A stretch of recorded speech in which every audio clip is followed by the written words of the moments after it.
Hello and welcome two nations pride. दोस्तों, स्वागत है आप सभी का डिफेंस अपडेट के एक और फ्रेश एपिसोड में।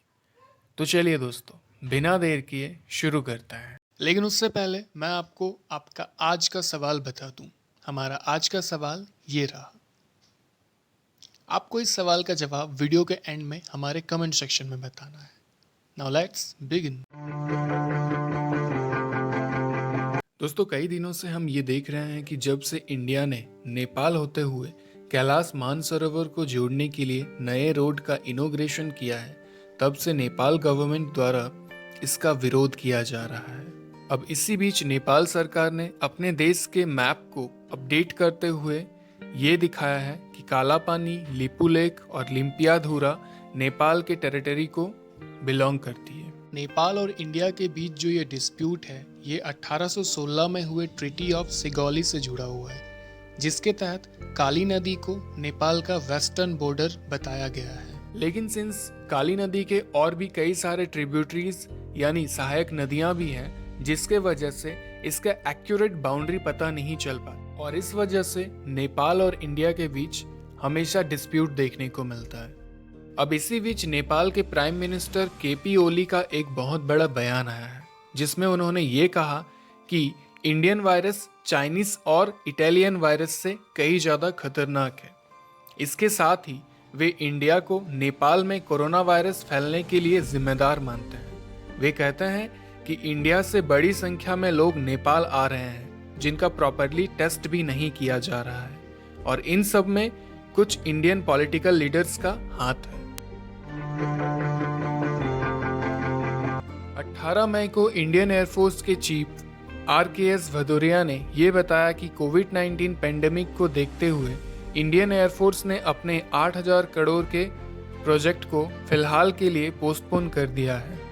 अब 8,000 करोड़ के इस पूरे प्रोजेक्ट की बात करें तो यूनाइटेड किंगडम से 20 एडिशनल हॉक प्लेन्स, अमेरिका से 30 जैगुआर फाइटर प्लेन्स और इसके साथ ही 38 ट्रेनर एयरक्राफ्ट शामिल हैं। इन सब के साथ ही स्विट्जरलैंड के साथ होने वाले डील, जिसमें पिलेटस बेसिस ट्रेनिंग एयरक्राफ्ट शामिल था, उसे भी फिलहाल के लिए पोस्टपोन कर दिया गया है और इसके जगह पे हॉल द्वारा निर्मित HTT-40 ट्रेनर एयरक्राफ्ट को खरीदा जाएगा। इसके साथ ही कल देश के फाइनेंस मिनिस्टर निर्मला सीतारमण ने एक डायरेक्टिव इशू किया है, जिसके तहत अब मिलिट्री द्वारा 26 तरह के स्पेयर पार्ट्स और इक्विपमेंट्स को डोमेस्टिक सप्लायर्स के द्वारा ही खरीदा जाएगा।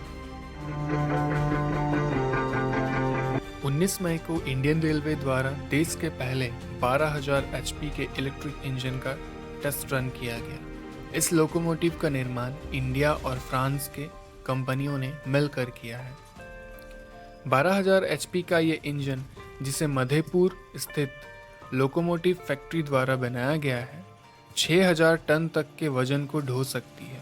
और अगर हम इसके स्पीड की बात करें तो हैवीली लोडेड होने के बाद भी ये 120 किलोमीटर पर आवर के स्पीड से दौड़ सकती है।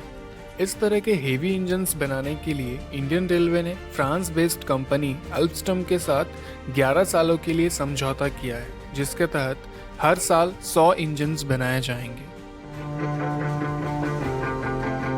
आप सभी को याद होगा कि अप्रैल 2019 में RSS के एक्टिविस्ट और लीडर चंद्रकांत शर्मा को आतंकवादियों ने गोली मारकर हत्या कर दी थी। अब इसी सिलसिले में कल NIA ने जम्मू कश्मीर के किश्तवाड़ जिले से एक हिजबुल मुजाहिदीन के आतंकवादी को गिरफ्तार किया है।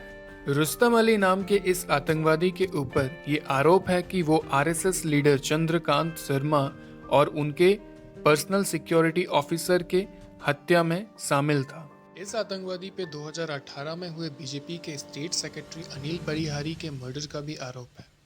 हालांकि फिलहाल NIA ने इसे गिरफ्तार करके चार्जशीट फाइल कर दिया है और फर्दर इंट्रोगेशन भी चल रही है। इसी बीच जम्मू कश्मीर पुलिस के DG दिलबाग सिंह ने अपने प्रेस कॉन्फ्रेंस में ये बताया कि POK स्थित ट्रेनिंग कैंप्स में अधिकतर टेररिस्ट को कोविड-19 हो चुका है और ये बात पुलिस को तब पता चली जब उन्होंने कुछ आतंकवादियों के फ़ोन को ट्रेस किया। सो गाइस, ये थे हमारे आज के डिफेंस सीरीज़ के टॉप 4 डिफेंस अफेयर्स। होप आपको कुछ नया जानने को मिला होगा।